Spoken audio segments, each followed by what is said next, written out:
sensin menin tillerim, canımın cananası. İki cahan serverime, gönlümün gam havlası.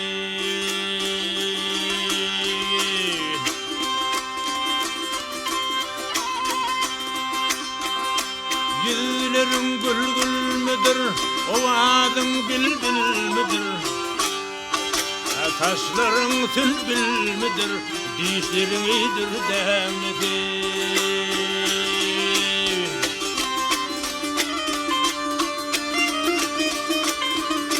Men bir miskini gedai, sen nedenim kusun obay.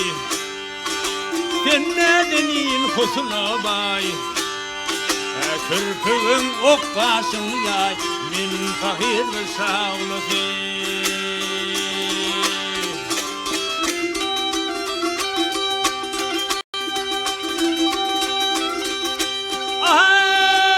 Ay, aklı peridadesin, gamgın gönlüm sadesin. Gamgın gönlüm sadesin.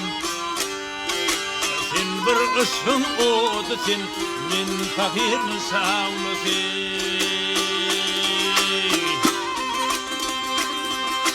Delili ahgarım, dilberim söver yarım.